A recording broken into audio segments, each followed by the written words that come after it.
As World War II comes to an end, scientists discover the secret of the atom, unleashing death and destruction on an unimaginable scale.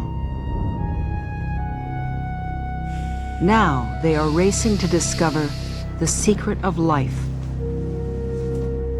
It will be the find of the century. It's May 1st, 1952, and what these scientists gathered at the Royal Society don't know is at this very moment, close by in a London lab, an X-ray camera is clicking off a 100-hour exposure of something called DNA.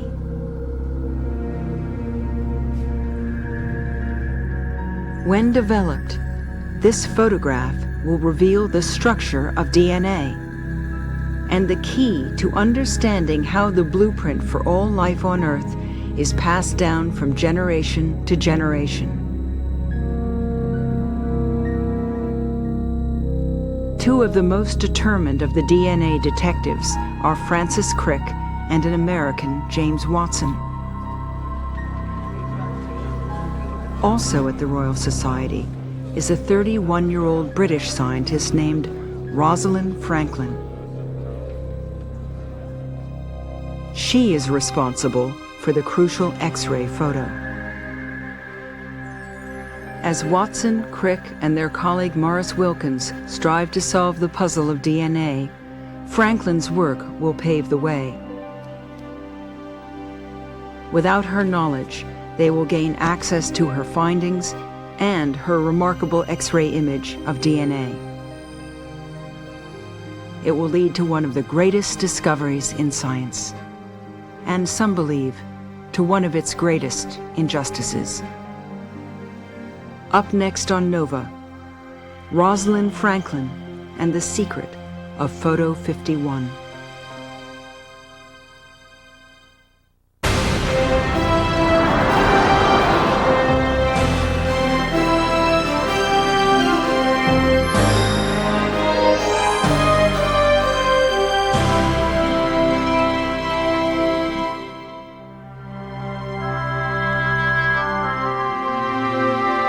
Major funding for NOVA is provided by the Park Foundation, dedicated to education and quality television.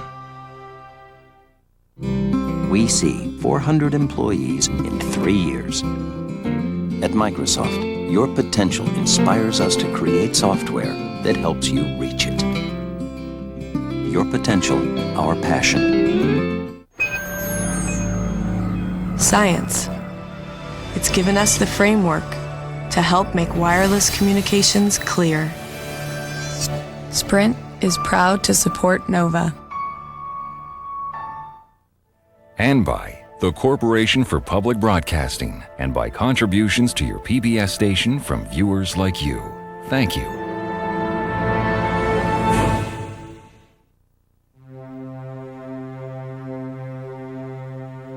In 1962, a Nobel Prize is awarded to James Watson, Francis Crick, and Maurice Wilkins for their groundbreaking work on DNA.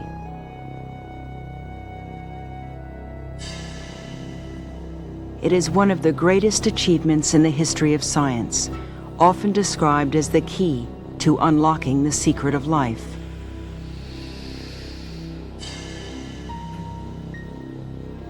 A few years later, James Watson publishes his personal account of the discovery. In The Double Helix, this slim, best-selling book, he depicts a race to determine the structure of DNA and introduces a little-known scientist named Rosalind Franklin. I don't think anybody would have heard of Rosalind Franklin. I certainly wouldn't have written the book unless James Watson in 1968 had written The Double Helix. But in it, there's this character, the terrible Rosie, this bad-tempered, blues-stalking who hoarded her data, who wouldn't let the men see it, and lashed out at all of them. They were all terrified of her. And it really makes the whole story go.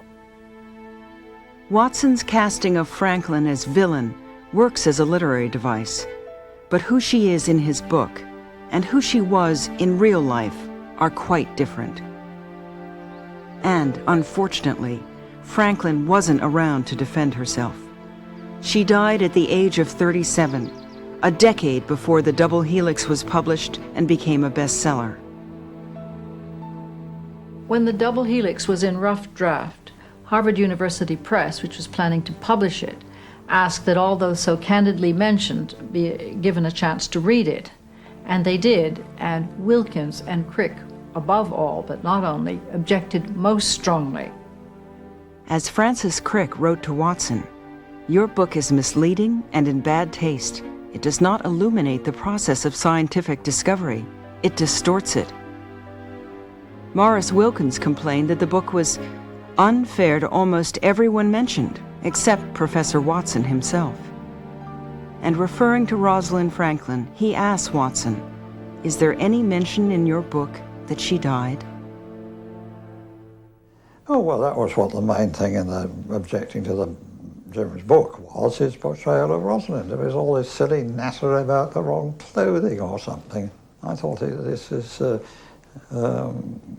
pretty inane and not true. I mean, she was, to say the least, a very presentable person. Who was the real Rosalind Franklin? And what is her contribution to one of the greatest breakthroughs in science? Rosalind Franklin was born in London in 1920 into a family that achieved wealth through banking and publishing. They had a proud tradition of scholarship, philanthropy, and involvement in social causes. The Franklin family was one of a very select group of English Jews who came to England during the 18th century. They became very wealthy, a very close network, very English in their manner, more English than the English. From an early age, Rosalind stands out. She enjoys memory games, and an aunt writes, "Rosalind is alarmingly clever. She spends all her time doing arithmetic for pleasure, and invariably gets her sums right." Her parents send her to St. Paul's Girls' School, which, despite its name, had no church affiliation. What it did have was a strong tradition of preparing girls for a career. Sue Richley and Ann Piper attended St. Paul's and were Rosalind Franklin's lifelong friends. She was the best at science, she was the best at maths, and she was just one of the best in that year. The best, I would say, in that year. She played in the teams. Tennis, hockey, lacrosse, Yes. netball, cricket. She combined using her mind to play with having a certain natural ability. She always expected that if she undertook something, she would be running it. Yes. She would wish to be, expected to be like that. Yes. While Rosalind excels academically, the outside world is encroaching. The Nazis are on the march. As Jewish refugees flee the Nazi onslaught, the Franklins are active in finding safe haven in England for those who manage to escape. Rosalind is anxious to do something useful with her life. She finishes a year early at St. Paul's and wins a scholarship to study physics and chemistry at Cambridge University. In 1938, Rosalind arrives here at Newnham College, one of the women's colleges of Cambridge University. In her classes, she's introduced to the new subject of X-ray crystallography. This technique can reveal the hidden atomic structure of matter in its crystalline form. Atoms are too small to see under light microscopes, so crystallographers shoot invisible X-rays at them, which then bounce off or diffract onto a detector such as film. By applying math to the diffraction pattern, it's possible to calculate the three-dimensional form of even the most complex molecules. In her X-ray diffraction work, Rosalind joins the small band of the human race for whom tiny specks of matter are as real as billiard balls. In 1939, as Franklin steps into the world of science, Cambridge University appoints its first female professor, and Britain prepares for the German invasion. By the time she graduates, Franklin is determined to contribute to the war effort. Her father pressures her to carry on the family's charitable tradition. She replies that she would be of little use in anything but science. When he accuses her of making science her religion, she writes, "In my view, all that is necessary for faith is the belief that by doing our best, we shall succeed in our aims, the improvement of mankind."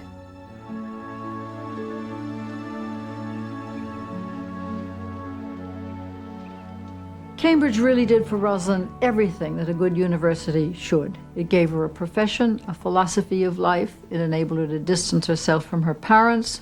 She emerged a mature, socially and politically aware individual, and she was ready to become a working scientist. She joined the war effort doing research on coal. Her experiments led to a better gas mask, a valuable contribution to England under attack. She published 5 landmark papers, still cited today, and she was awarded her PhD. When the war was over, her experience earned her the job offer of her dreams, a research position in one of the best labs in Paris. One of her closest colleagues and friends at the laboratoire is Vittorio Luzzati, here in a restaurant that Rosalind enjoyed. She loved Paris. She loved life in Paris. That was quite clear. She was very happy here. She took a flat on a little street behind the Church of Saint-Sulpice in the 6th arrondissement. She wore the latest in Paris fashion, Dior's new look for the new woman. She shopped in the fresh air markets and took great pleasure cooking for her friends. She walked to work along the Seine, passing in the shadow of Notre Dame to the Laboratoire Central at 12 Quai Henri IV. It was here, in a collegial atmosphere, that Franklin perfected her techniques of X-ray diffraction. She had just a feeling for the work, for experimental work. She loved it. She loved being in the laboratory. And a lot of people who were very, very good scientists, and even very good experimental scientists, view that as drudgery that they have to get through to get an answer, whereas she actually loved the process of science. Franklin was gaining an international reputation, speaking at conferences and publishing in professional journals. An avid hiker, she took trips with colleagues to Norway, Wales, and the Alps. Her research was not without its risks. Lab workers were periodically checked for overexposure to X-rays, and when Franklin exceeded safe levels, she was upset that she had to stay away from the lab for a few weeks. After 4 years in Paris, she faced a decision. Should she stay in France or return home to England? She asked the advice of Dorothy Hodgkin, a renowned crystallographer and one of only 10 women to win a Nobel Prize. And it was Dorothy's advice that it was time for her to make up her mind, and if she decided to have her scientific life in England, he should go back. And she left reluctantly. She was not very happy to leave Paris. I think that a decision she had to make, and it was to some extent a cruel one. Franklin is offered a position at King's College in London, a highly prestigious research center. She is hired by J.T. Randall, the director of the biophysics labs, to create an X-ray diffraction unit to investigate the structure of proteins. She accepts the offer, but writes to a friend, "To change the banks of the Seine for a cellar on the Strand seems to me quite insane."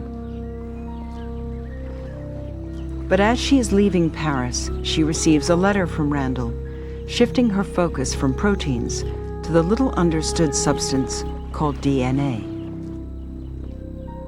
Rosalind Franklin is 30 years old as she unwittingly enters an undeclared race to unravel the secret of life.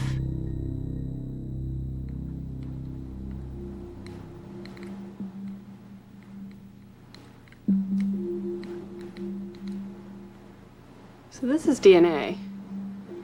It's really beautiful and amazing stuff. It's responsible for heredity. It's the genetic material. Some would argue that it's the blueprint for every cell in your body. But at the time when Rosalind Franklin started working on DNA, it wasn't at all clear what DNA really looked like or how it might work. In 1943, after a decade of work, Oswald Avery and his team at Rockefeller University transferred DNA from a disease-causing strain of bacteria into a harmless strain. The harmless strain turned virulent, strongly suggesting a link between DNA and heredity. Avery's experiments showed that the genetic characteristics of one organism could be transferred to another.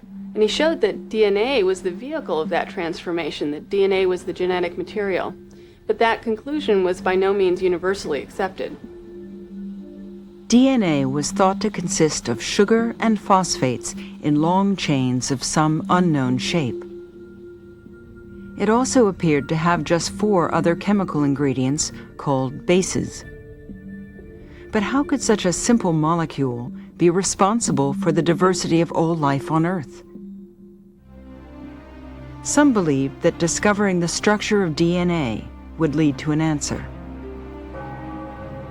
That was Franklin's assignment when she arrives at King's College London in January 1951. Now a professor at King's, Raymond Gosling was a PhD student in biophysics at the time of Franklin's arrival. When I first came in 49-50, what there was a bomb crater, remains of the Second World War. We had to walk round the bomb crater and in here to the main hall of the college.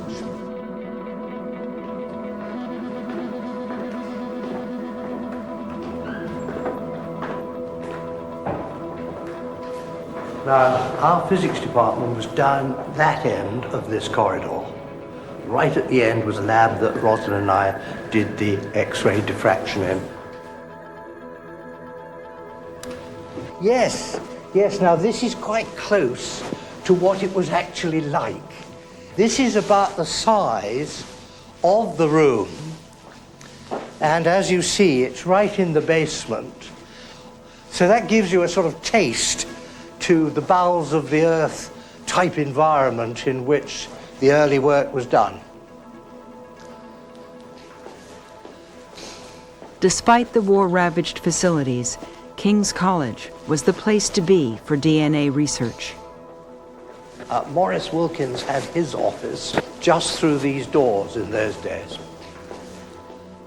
Maurice Wilkins, a physicist fresh from the Manhattan Project, took some of the first X-ray diffraction images of DNA here. He had to improvise at every step to cope with the lab's antiquated technology. Maurice came over and had a look at what I was doing, and we decided that, of course, this was a dreadful, leaky object. And he thought for a bit, then took a condom out of his pocket and said, "Here you are, my boy, poke the collimator through that." And so we did. Franklin quickly adjusted to the physical limitations of the lab, but not to the segregated boys' club culture of King's College. She was not happy in King's College. And all what she told us about it was almost incredible. I mean, the fact that they have a common room, a lunch place, which was forbidden to women. I mean, it sounded unheard. I mean, it was absurd to us. And it's not the kind of life we would like to have anywhere, to be forbidden a place because you are a dog or a woman or a Jew. To make matters worse, there was confusion over who was in charge, Franklin or Maurice Wilkins. At the time of her arrival, Wilkins was on holiday. While he was gone, his PhD student Raymond Gosling was put under Franklin's supervision. When Wilkins returned, he walked into a vastly improved lab, but it wasn't his anymore. He lost his lab and his PhD student, and Rosalind Franklin, whom he thought was going to be his assistant, turned out to be better trained and already working independently. When he checked in on her progress, he was rebuffed. She just said, go back to your microscopes, which bewildered me. What the hell's she on about? So we had a very stressful aspect which did not help joint work in our laboratory as a result. The stressful relationship between Wilkins and Franklin arose from a miscommunication that originated with the director of the lab, J.T. Randall. Well, here we have copies of Rosalind Franklin's working notebooks. Sir Aaron Klug, Nobel Prize winner and former president of the Royal Society, was Franklin's last collaborator. After her death, he studied her notebooks and letters, including the one from Randall. And in December 1950, he writes her a letter, and I quote, "This means that as far as the experimental X-ray effort is concerned, there will be at the moment only yourself and Gosling." That letter was not seen by Wilkins. And that fact, and the fact that Wilkins was not present when Franklin arrived at King's College in January 1951, led to a great deal of dissension later on. She thought that she was an independent researcher, and Morris thought that she was his assistant, right? And that was a misunderstanding. The responsibility of that misunderstanding lies in Randall's hands. Perhaps Morris Wilkins could live that kind of ambiguous situation more easily than Rosalind would. She didn't like those kind of unclear situations. The situation was inflamed by a basic personality clash. Franklin, articulate, passionate, and always up for a good debate, and Wilkins, soft-spoken, deliberate, and shy, just couldn't get along. She was a pretty tough person, single-minded, spoke what she believed, and could in fact be quite fierce. And if she'd been a man, it would have gone totally unremarked. Yet another barrier was social class, and a private life entirely separate from the lab. She had a very full social life. I mean, I know for a fact that one stage I think she was going out with the first violin of the London Philharmonic. Now, that is a cut above the beer-drinking chaps like us who were sitting in Finch's. And so to that extent, she had her own flat. She wasn't living in digs. She didn't suffer fools gladly. She was very intelligent, and she desperately wanted to get on with this work. She was so convinced that it was there, like a ripe plum to be plucked from the tree. Despite all the tensions of the lab, Franklin applied herself to the task with single-minded determination, setting her sights on solving the structure of DNA. But now, a new player was about to enter the game. While Rosalind was setting up her new lab at King's College London, James Watson, much younger, 23, but with a PhD, had come to Europe because he wanted to study the gene, and he was convinced that the gene was the thing to study. This is going to be the secret of life. Watson goes to a conference in Naples, where Wilkins shows one of his early fuzzy diffraction images of DNA. Watson tries to meet Wilkins and wrangle an invitation to work at King's College. I tried to talk to him, but Morris, he's English and doesn't talk much to strangers. And so I left in sort of the vague feeling that it'd be nice if I could work with Morris, but it wasn't a sort of obvious coming together of like minds. Wilkins does not take the bait. But shortly after, Watson is invited to the Cavendish, a famous research lab at Cambridge University, headed by Nobel laureate Sir Lawrence Bragg.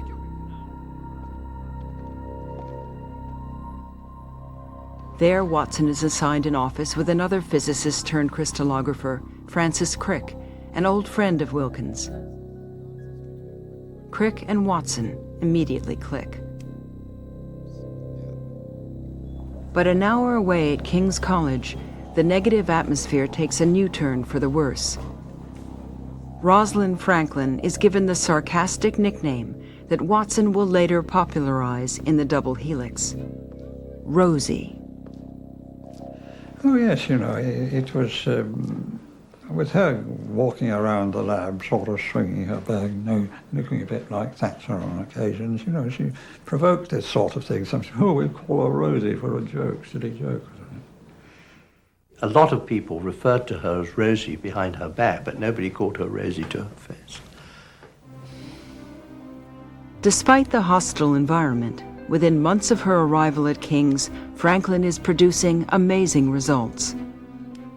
Rosalind did the most professional work. She had a good camera, because she developed a good camera. She got superb pictures. The best in those days. Within a few months, Franklin transformed the state of research at King's. But above all, she discovered that there were two forms of DNA. Franklin's discovery that there are two forms of DNA is perhaps the most crucial step toward the ultimate discovery of its structure. Before Rosalind Franklin discovered that there were two distinct forms of DNA, the A and the B forms, people were probably looking at mixtures of those two forms. It would be sort of like if you had a picture of Mickey Mouse superimposed on a picture of Donald Duck. It'd be almost impossible to understand what either Mickey Mouse or Donald Duck looked like. The A is a drier, more crystalline form of DNA and produces more detailed images. The B is wetter, and how DNA occurs in living cells. It produces a simpler image, but reveals a key clue to solving the structure of DNA.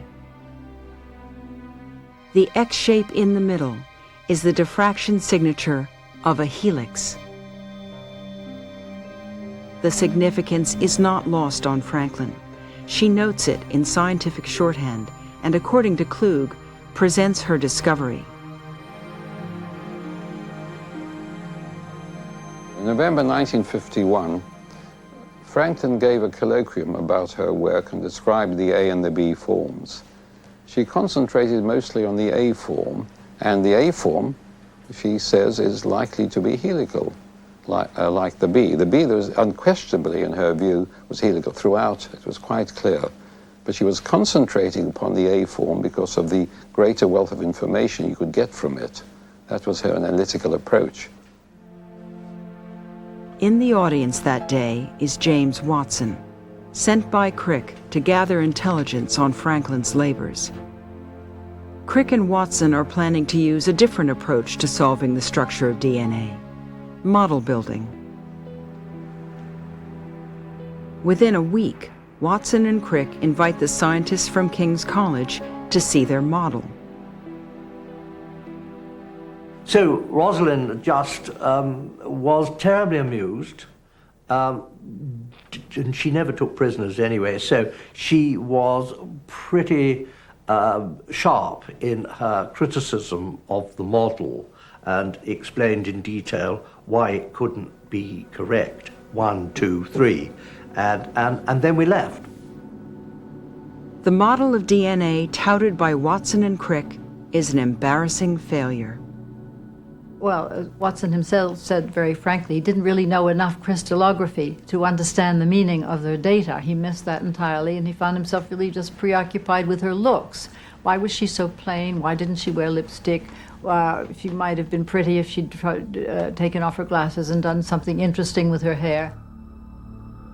Lawrence Bragg, the head of the Cavendish lab, is humiliated and forbids Watson and Crick to continue their model making. It was a happy moment for Rosalind and me because It justified her interpretation that you could build models, but you couldn't prove which was the right one. And here they were, the model builders, hard at it, and they'd produced completely the wrong model.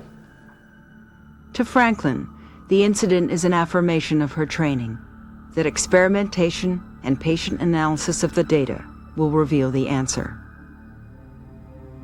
But what Franklin may not know is that her unpublished findings will continue to make their way to Watson and Crick.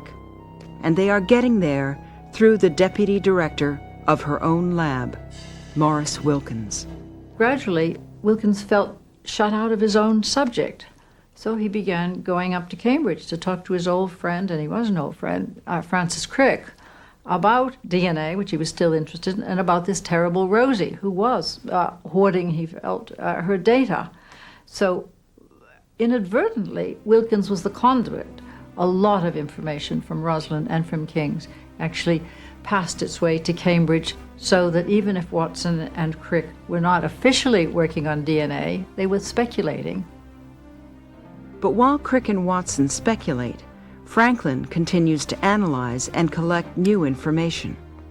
In May 1952, she sets up the X-ray diffractometer to take an image of the wetter form of DNA, the B. Today, X-ray diffraction technology, vastly improved, is still used to explore molecular structure. At the end of this glass capillary is a DNA fiber, similar to the kind that Rosalind Franklin worked with, and it is so small that it's difficult to see it with your naked eye. Rosalind Franklin had to bundle together 20 of these fibers in order to get X-ray diffraction images. Now, scientists use DNA crystals, which give better results than these microscopic fibers. 20 of them bundled together are about the thickness of a human hair. And with X-ray beams at least 300 times stronger today than in Franklin's time, it can take only seconds to expose an image that took Franklin 100 hours. Now, a computer interprets the image and swiftly calculates a 3D model. But in Franklin's time, analyzing diffraction patterns could require thousands of calculations done by hand, and interpreting a single image could take more than a year. So for Rosalind Franklin to go through the calculation, she had to have perseverance and motivation and a real drive and to do all of the calculations that was necessary by hand. In May 1952, Franklin's perseverance and exacting techniques pay off, producing the sharpest image yet of the B form of DNA. She labels it Photo 51 and puts it aside while she continues her work on the A form. But around this time, Franklin will acquire another nickname, the Dark Lady. She is so unhappy at King's, she arranges to leave. She agrees to finish analyzing her data, write up her findings, and stay until the end of the year. I was very sorry that she should find it necessary to leave, but of course appreciated that there was no alternative, that the Crown Prince and the Dark Lady were never going to get on together. He wasn't going to leave, so it was obvious that Rosalind was going to leave. In the midst of this transition, someone gives Photo 51 to Wilkins.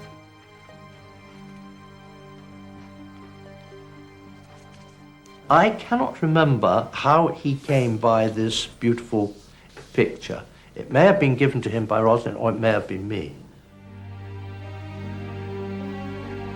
Meanwhile, at the Cavendish, a new researcher moves into the lab with Watson and Crick. Peter Pauling, the son of the renowned guru of chemistry from Caltech, Linus Pauling. Only a year ago, Pauling had pioneered the same model-building technique adopted by Watson and Crick. With little experimental data, Pauling had come up with a structure for long stretches of proteins, a single-stranded helix. Now, Pauling sends his son a paper in which he proposes a structure for DNA. Of course, we were upset. And the question was, could he be right? And we knew that Linus didn't have a good X-ray photograph. So could he have thought it through without any of the King's data? The answer was no. Pauling makes some of the same mistakes that Watson and Crick had made on their first model, a 3-stranded helix with the bases on the outside. But Pauling's mistake will be discovered as soon as he publishes. Watson knows that if Pauling gets access to Rosalind Franklin's data, he could quickly come up with a correct model. Now, the race begins in earnest. Watson estimates he and Crick have 6 weeks to solve the problem.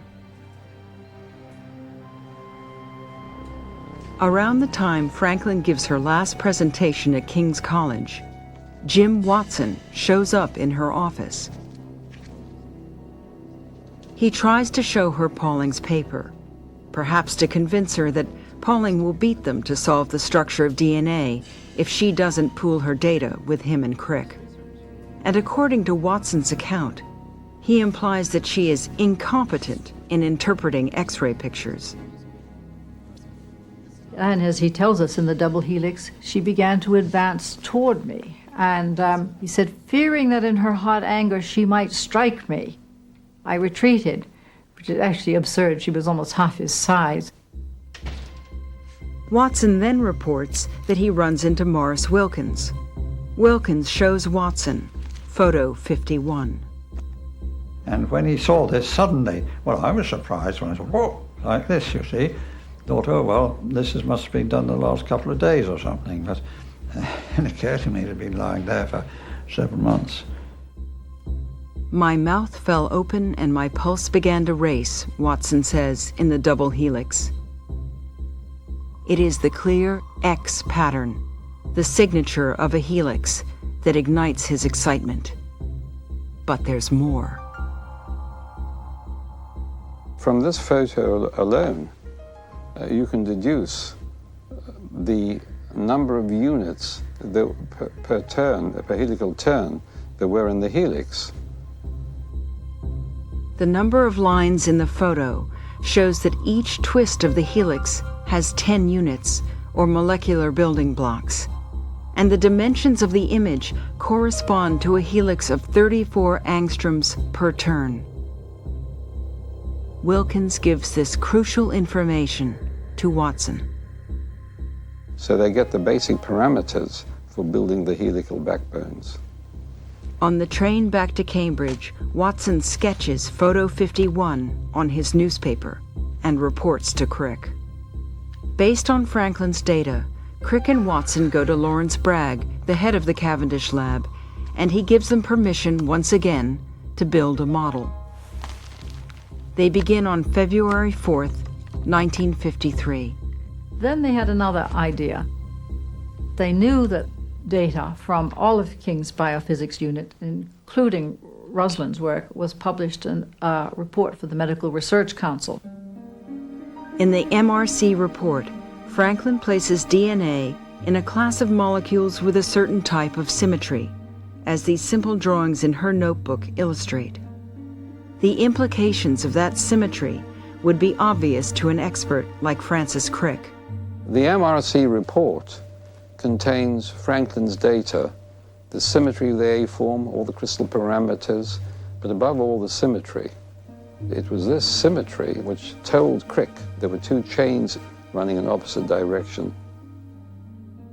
2 strands each with the sugars and phosphates running in different directions, an anti-parallel double helix. But where do the bases go? On the outside, as Watson and Crick depicted in their first model, or the inside, as Franklin had told them? There were 2 important clues. A few years earlier, a British scientist, William Asbury, theorized that the 4 bases, adenine, thymine, guanine, and cytosine, would be stacked like pennies.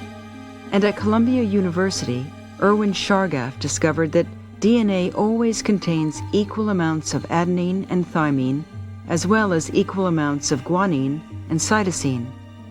At first, Watson thought that the bases must be paired like with like, A with A, G with G, and so on.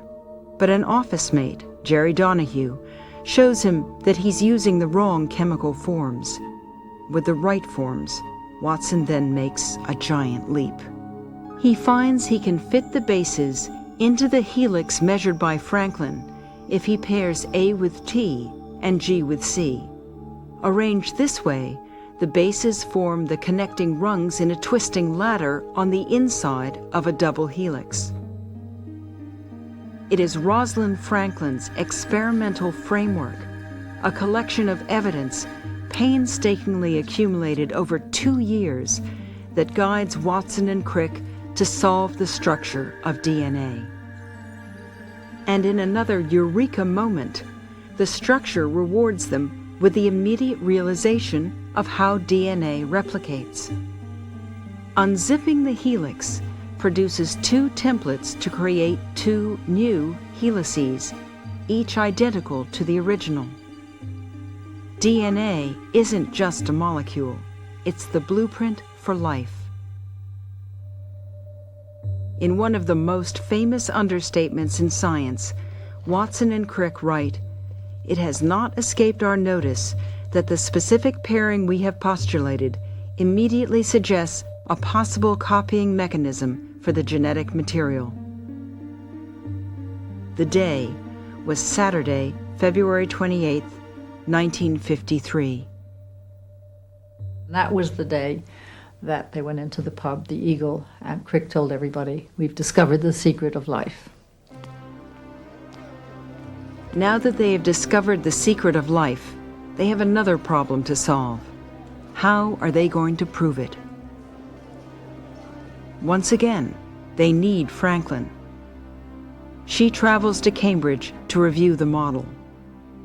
And Watson writes in his book that her immediate acceptance of the model amazed me. But she understood immediately that the model was correct. What she perhaps didn't know is how much of her data they had known in order to build that model.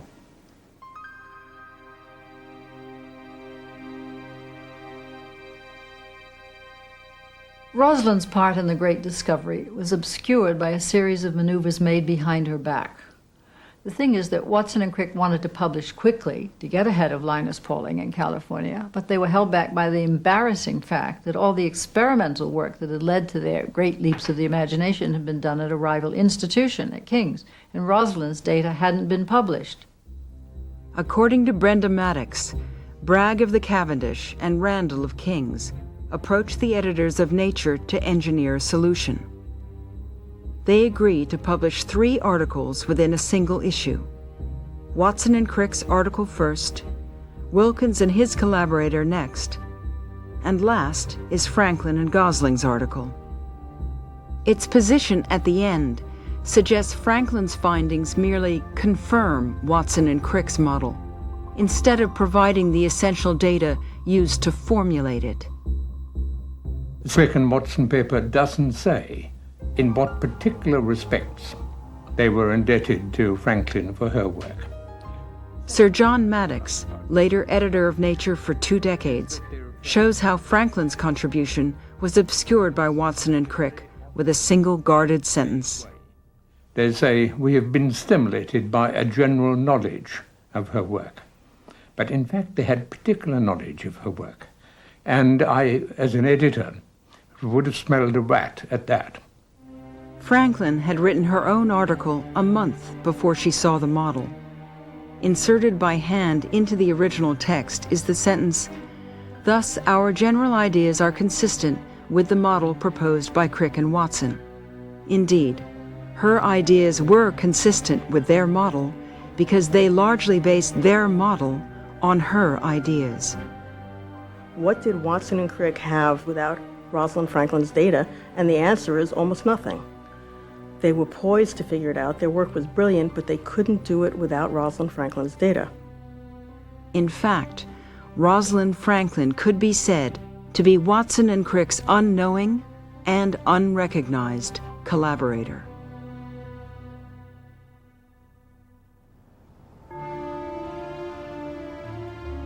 By the time the articles appeared in Nature on April 25, 1953, Franklin had taken her new position at Birkbeck College in London.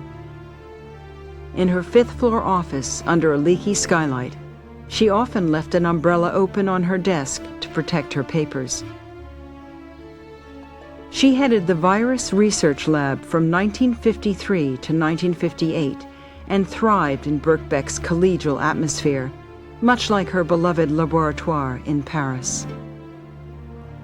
Here, she made what she called her greatest discovery, working out the complex structure of a virus and locating its infectious element.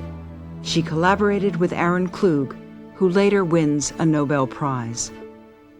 She worked out the exact geometry, so it was important in history that you could actually do such things. The thing about Rosalind, she was single-minded, and she could tackle these large and difficult problems. Franklin's virus work secured her international reputation and brought many invitations to speak in the United States. In 1956, she celebrated her 36th birthday while visiting universities in California and climbed Mount Whitney, one of the highest peaks in North America. But near the end of her trip, Franklin was suffering from severe abdominal pains. On her return to England, she was diagnosed with cancer. There is speculation that her work with X-rays may have triggered the disease. She handled it marvelously. Yeah. She was in the Marsden, the cancer hospital, and there she was in a private, well, a single room at the end of a corridor with work papers and calculations all around. She was still optimistic and confident that things were going to get better. Don Casper, an American colleague, recalls her struggle to climb from the basement lab to her fifth-floor office upstairs. Up until the end, she was still working away. We had wished we could help her, but unfortunately, there was nothing could be done. After a year and a half of terrible illness, painful treatment, she asked her doctor for a frank prognosis, and he told her to seek the consolations of religion. She was furious. She was not religious. She had a full agenda. She had an invitation to a fellowship in Caracas. She was too busy to die. Rosalind and I were going to attend a meeting in Leeds, and she suggested that we could drive and go and visit some of the Norman cathedrals. When I arrived in London, I called her because I expected to stay with her, and there was no answer. And after several attempts to get her on the phone, I called Aaron Klug, whom I knew rather well, and he told me that she was in hospital. So until the very last day, she hoped that she could go to the countryside with a friend, right? And she died while we were at Leeds at the meeting.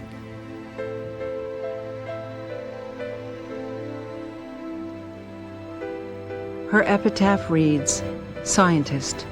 Her research and discoveries on viruses remain of lasting benefit to mankind." She died April 16, 1958.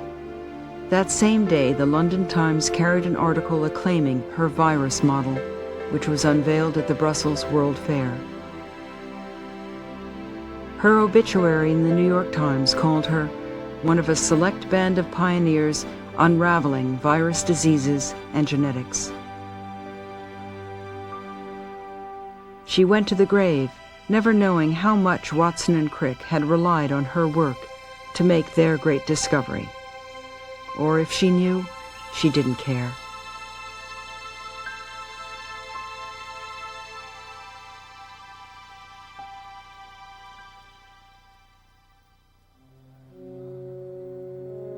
In 1962, James Watson, Francis Crick, and Maurice Wilkins won the Nobel Prize for their discovery of the structure of DNA.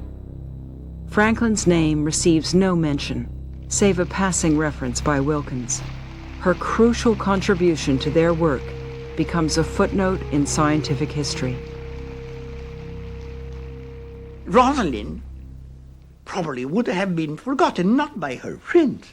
We would not have forgotten Rosalind. But, I mean, by the public in general, if we talk about Rosalind, it is because of the way Jim Watson offended her memory. In 1968, James Watson published The Double Helix, his personal account of the discovery of the structure of DNA. In his book, Watson casts Franklin as uncooperative, unattractive, and incompetent in interpreting X-ray pictures. And yet Watson admits he needs her findings. He even boasts of using her work without her knowledge or permission, saying, "Rosie, of course, did not directly give us her data. For that matter, no one at King's realized they were in our hands." When the book was in rough draft, Harvard University Press asked those mentioned in the manuscript to read it. Many, including Crick and Wilkins, objected so strongly that in a highly unprecedented move, Harvard withdrew its offer to publish. The book came out with a popular press and became an instant bestseller. But most of the main portraits were modified, all except Rosalind, who was dead, and every writer knows you can't label the dead.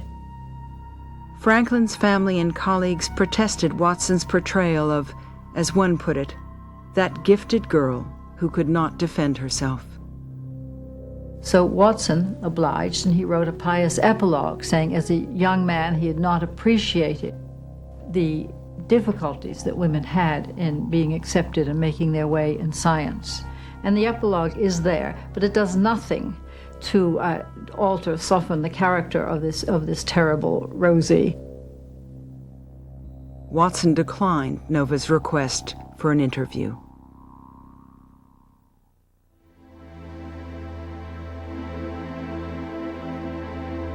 Franklin is now receiving some long overdue recognition, plaques where she lived and worked, and recently, Britain's Royal Society created the Rosalind Franklin Award to support women in science. When Sir Aaron Klug won his Nobel Prize, in part for the work he started with Franklin, he, unlike the DNA trio, honored her contribution. As I said in my Nobel lecture, she made a profound impression on me, where she pointed the way to tackling important and difficult problems, no matter how long they took. Rosalind died at 37, with no sense of having been edged out in a race that only Watson and Crick knew was a race. She died proud of her world reputation in coal and virus research. She was cheated of the only thing she really wanted, which was a chance to finish her work. In my view, her lost prize was life. Those who admire Franklin take solace in her uncompromising dedication. For Rosalind Franklin, the joy of science was in the work itself and its ultimate reward, the betterment of humankind.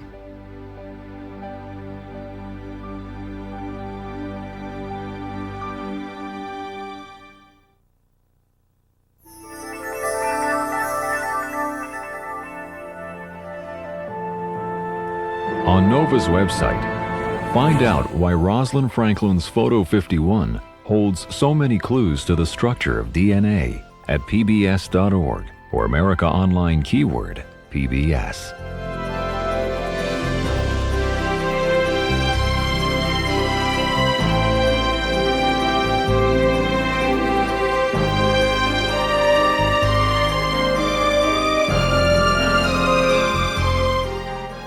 The Secret of Photo 51 video and the book Rosalind Franklin, The Dark Lady of DNA are available from WGBH Boston Video. To place an order, please call 1-800-255-9424.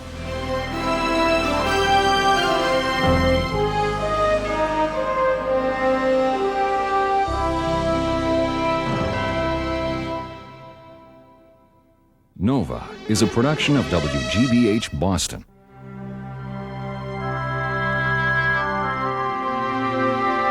Major funding for NOVA is provided by the Park Foundation, dedicated to education and quality television.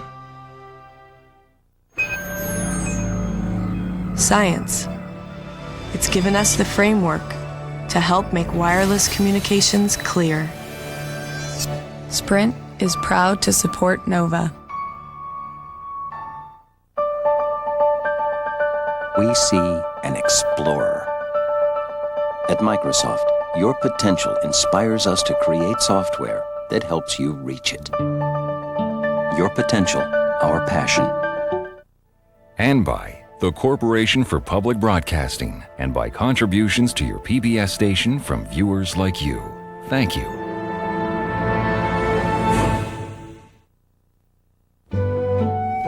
I am PBS.